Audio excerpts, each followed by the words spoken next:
वापस लौटे मुजफ्फरनगर के अब्दुल समद ने यूक्रेन के हालात बयां करते हुए केंद्र सरकार की जमकर तारीफ की। मुजफ्फरनगर के शहर कोतवाली क्षेत्र के मोहल्ला योगेंद्रपुरी निवासी अब्दुल समद यूक्रेन से वापस अपने घर लौट आए हैं। जनपद के प्रमुख समाजसेवी मनीष चौधरी ने भी अब्दुल समद से मुलाकात की और उनकी व्यथा सुनी। अब्दुल समद ने बताया कि वह यूक्रेन से बस और कैब का सहारा लेकर रोमानिया बॉर्डर पर पहुंचे थे। रात भर -डिग्री तापमान में रात गुजारी, किसी ने यहाँ कोई मदद नहीं की। सभी साथियों ने खुद ही बस का किराया दिया और अपने खर्च पर बॉर्डर पहुंचे। उन्होंने बताया कि रात में भारतीय विमान से वे दिल्ली के लिए रवाना हुए। मुंबई इंडिगो सरकारी विमान उतरा और अब दिल्ली एयरपोर्ट उतरने के बाद सरकारी अधिकारियों ने उन्हें यूपी भवन पहुंचाया, जहां खाने पीने का बड़ा अच्छा इंतजाम था। रोमानिया बॉर्डर से मुजफ्फरनगर घर तक पहुंचने तक कोई भी पैसा उन्हें नहीं देना पड़ा। सारा इंतजाम भारत सरकार के द्वारा किया गया था। उसके घर पहुंचने पर परिवार में खुशी का माहौल है। एमबीबीएस के छात्र अब्दुल समद के पिता तहसीन अली एसएसपी ऑफिस में तैनात हैं। अब्दुल समद व उसके पिता तहसीन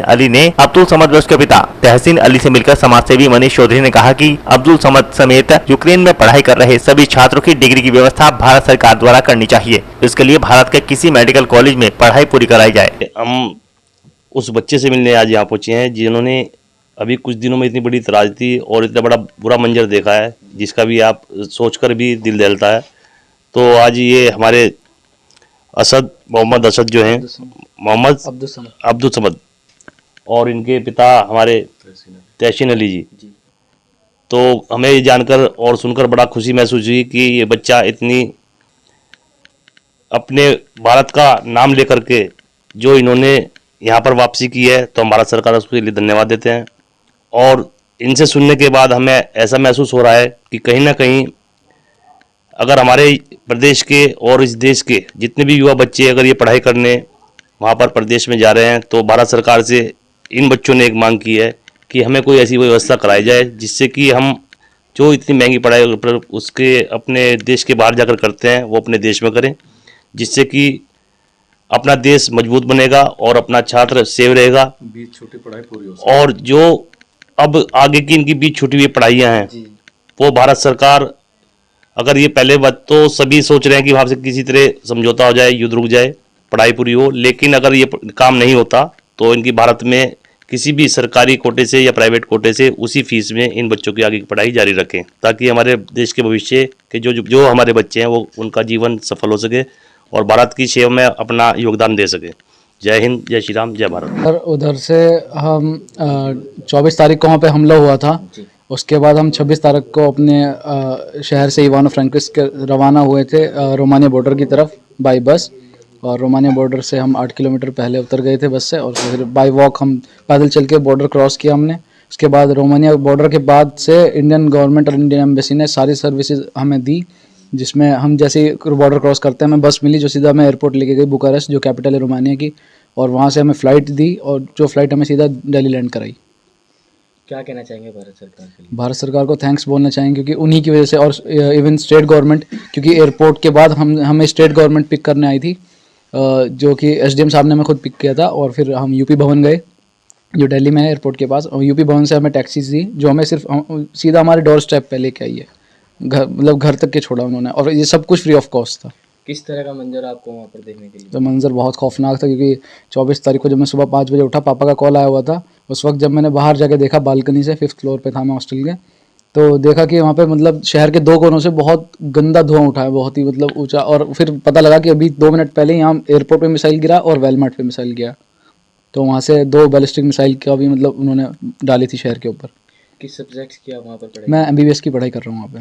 ऐसा क्या है जो आप भारत में नहीं बाहर पढ़ाई करने के लिए? ऐसा अच्छा मेन रीज़न जो हम अपर मिडिल क्लास या मिडिल क्लास वालों का होता है वो फीस होती है, कि इंडिया में प्राइवेट कॉलेजेस की फ़ीस बहुत ज़्यादा और सरकारी कॉलेजेस में इतना कंपटीशन है कि 16 से 17 लाख बच्चे फॉर्म भरते हैं नीट का, और गवर्नमेंट सीट उतनी नहीं है, इवन 1 लाख भी नहीं है। तो इसलिए सब प्राइवेट सीट्स अफोर्ड नहीं कर सकते, तो इस वजह से हम बाहर जाते हैं। मेरे जैसे जो 18,000 बच्चे और जो वहाँ पे हैं। तो अब भारत सरकार से आप इस विषय के पढ़ाई के लिए क्या कहना चाहेंगे? सर मैं ये कहना चाहूँगा कि जो फीस वहाँ पर थी हमारी, उसी फीस में इंडियन प्राइवेट या गवर्नमेंट कॉलेज में हम बच्चों को सीट दी जाए, ताकि हम अपनी पढ़ाई कंटिन्यू कर सकें। अब आगे का आपका क्या है? आगे का सर, अगर पीस एग्रीमेंट हो जाता है यूक्रेन का और रशिया का, तो हम कंटिन्यू करेंगे वहीं से स्टडी, और अगर नहीं होता तो हमें वहाँ जाने का कोई प्लान नहीं, फिर इंडिया से ही करेंगे।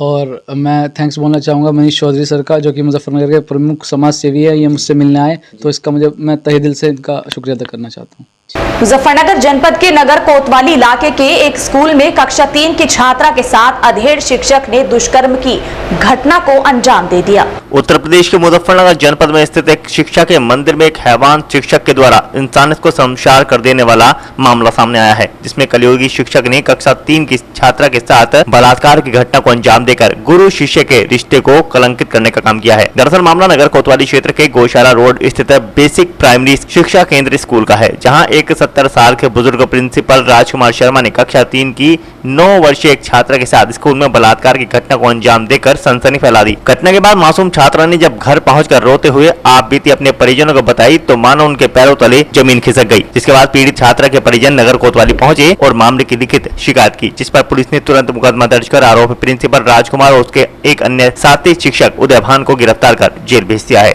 ये जानकारी में आया है, एक 3rd क्लास में एक बच्ची पढ़ती है और जो स्कूल के ओनर भी है, टीचर भी है स्कूल का, राजकुमार शर्मा जिसका नाम है, उसके द्वारा इस बच्ची के साथ दुष्कर्म की घटना की जानकारी हुई है और इसमें बच्ची के जो पिता हैं उनकी तरफ से अभियोग पंजीकृत करके और जो इसमें आरोपी है उसको और उसका एक साथी है, अन्य साथी जिसको इसकी पूरे प्रकरण की जानकारी थी, वो दुष्प्रचार का प्रथम दृष्टया आरोपी प्रतीत होता है, उसको भी गिरफ्तार किया है और दोनों लोगों को जेल किया है। उम्र भी काफ़ी लंबी है तो बच्चों को ज़्यादा टच करते थे, देखते थे कितनी हंसते थे। कल उन्होंने बोला क्या बच्चे की उम्र बहुत छोटी है, 9 साल की बेटी है। तो आज बच्चे ने घर आके बताया कल हमको कहीं डैडी ऐसे वैसे बात हुई अपने साथ। फिर मैं उसको डॉक्टर के पास ले गया, डॉक्टर ने बताया कि बच्चा कुछ हुआ है। एक मास्टर और डीएम के साथ, उसको 2 मास्टर थे, एक का नाम उदय पाल। अच्छा, थाने आए हैं, पुलिस की तरफ से क्या सहयोग आपको मिला है? बस सख्त कार्रवाई होनी चाहिए इन दोनों आदमियों के खिलाफ। कौन सी क्लास में पढ़ती थी बच्ची? 3री क्लास में। तो ये जो स्कूल है सरकारी है कि प्राइवेट? प्राइवेट है। कहाँ पर है? यही गौशाला मोहल्ले में। क्या नाम है स्कूल का? बेसिक प्राइमरी शिक्षा केंद्र। तो ये जो टीचर है कितनी उम्र है इसकी? इसकी उम्र 70 साल की। अच्छा, पहले भी कोई घटना किसी के साथ की है इसने? सर पहले एक व्यक्ति के साथ हुई थी, लेकिन उस टाइम हमने इस बात को इग्नोर कर दिया था, हमें उस बात नहीं लगा। हाँ। जब डॉक्टर ने स्पष्ट रूप से हमें बताया तो हमें उसके बताया, तो पुलिस ने पकड़ लिया उसको, मुकदमा दर्ज हो गया। क्या चाहते हैं आप? सबसे सख्त कार्रवाई होनी चाहिए।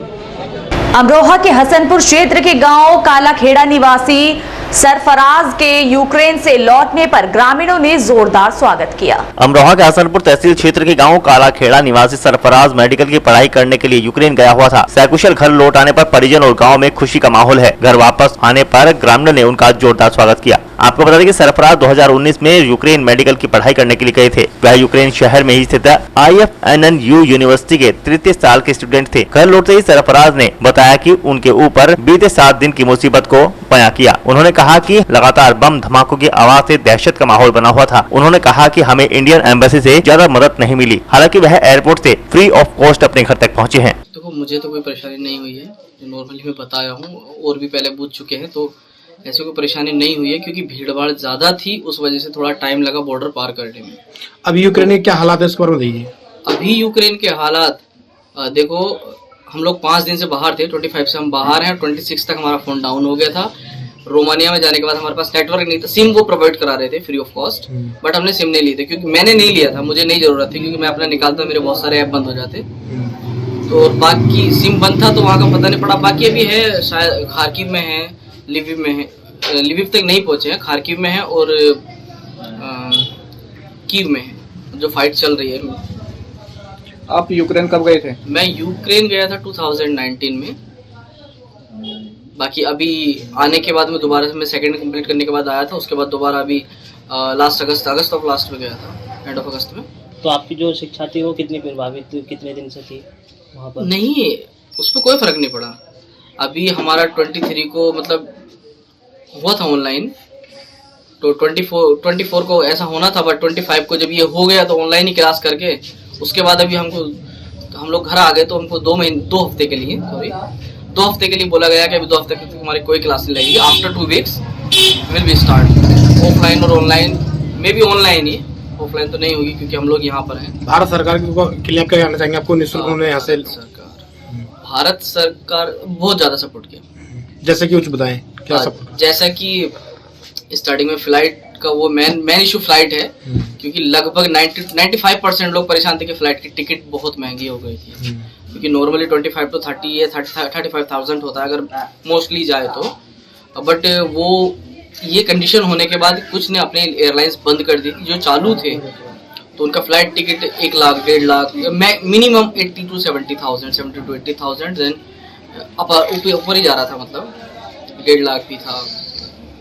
बस वही है, अभी ये लोग मिशन चालू किए, मिशन गंगा, तो इसमें हम लोग को बस कितना खर्चा है, हमको इतना खर्चा है कि हम अपने जो मेन स्थान से जहाँ पर हम रहते हैं, रेजिडेंस है हमारा, वहाँ से हमें बॉर्डर तक आना है। बॉर्डर क्रॉस होने के बाद हमारा कुछ नहीं लगा है, कुछ भी घर तक आने कुछ नहीं लगा, घर तक आने तक। और इवन एयरपोर्ट पर आने के बाद उन्होंने एयरपोर्ट से पिकअप किया, अंदर जाके मतलब इमिग्रेशन होने के आगे से ही पिकअप किया। उसके बाद यूपी भवन लेकर आए, उत्तर प्रदेश भवन, वहाँ पे हमें फ्रेश होने के लिए दिया, मतलब बेड वगैरह रूम की दे दी 2-3 लोग को मिलके कि तुम लोग उधर फ्रेश हो।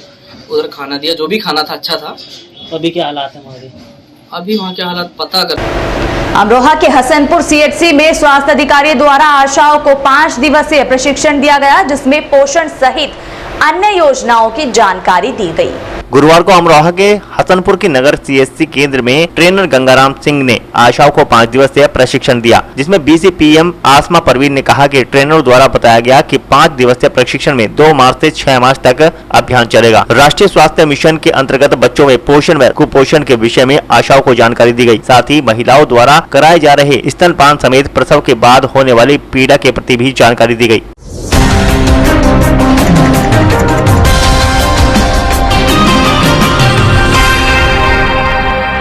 गुरुवार को अमरोहा के हसनपुर के मोहल्ला होली चौक निवासी पंकज भारद्वाज का बेटा आयुष भारद्वाज को ऑपरेशन गंगा के तहत सकुशल वापस लाने में भारत सरकार कामयाब हुई। इसमें प्रधानमंत्री नरेंद्र मोदी व उनकी टीम के लोगों की प्रशंसा की गई है। आज उनके आवास पर भारतीय जनता पार्टी के हसनपुर विधायक महेंद्र सिंह खड़गवंशी और उनकी टीम ने आयुष भारद्वाज का फूल माला पहनाकर स्वागत किया। इस मौके पर आयुष भारद्वाज ने भी भारत सरकार और प्रधानमंत्री से लेकर सभी का शुक्रिया अदा किया। उन्होंने कहा कि 24 फरवरी को पहले अटैक के बाद 26 फरवरी तक बंकर में छुपे रहे। 26 के बाद हम लोग बॉर्डर पर पहुँच गए कि वहाँ पर हम पूरा एक दिन बॉर्डर पर रुके, वहाँ हमारे पास छत नहीं थी। उन्होंने वहाँ के हालातों को बहुत ही खराब बताया। आयुष भारद्वाज है, मैं सेकेंड ईयर स्टूडेंट हूँ। मैं विनित्सा नेशनल मेडिकल कॉलेज में पढ़ता हूँ, जो यूक्रेन में है और कैपिटल से 300 किलोमीटर दूर है। तो 24 तारीख को पहले अटैक के बाद हम लोग 26 तारीख तक बंकर्स में छुपे, जो भी हमें एडवाइस मिली, और 26 तारीख को हम बॉर्डर पर पहुँचे थे।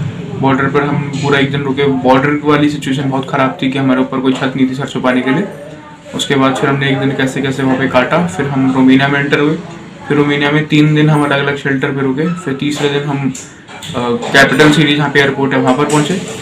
वहाँ पर पहुँचने के बाद फिर हम एयरपोर्ट पे हम इंडियन एयरफोर्स का प्लेन C-17 आया हुआ था, जिसमें हमारी बोर्डिंग हुई और हम 250 बच्चे कल सुबह इंडियन टाइम के अकॉर्डिंग सुबह 2 बजे लैंड करे हिंडन एयरबेस गाजियाबाद में, और फिर हमारी 4 बजे एग्जिट होगा। फिर पेरेंट्स के साथ में वापस आया। तो हालात तो वहाँ के खैर ख़राब ही हैं, कोई ऐसी बात नहीं है कि कुछ ओवर एक्सेजरेट करके नहीं दिखाया जा रहा है।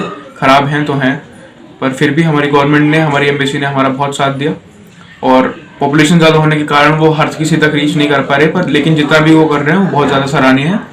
और मैं बस यही अपील करूँगा कि मैं यहाँ पर आ गया हूँ, तो जितने भी मेरे भाई और मेरे दोस्त वहाँ हैं अब भी, उनको जल्द से जल्द निकाला जाए, क्योंकि वहाँ की ठीक नहीं है। और आज के इस बुलेटिन में फिलहाल इतना ही। कल फिर हाजिर होंगे कुछ और नई खबरों के साथ। तब तक के लिए नमस्कार।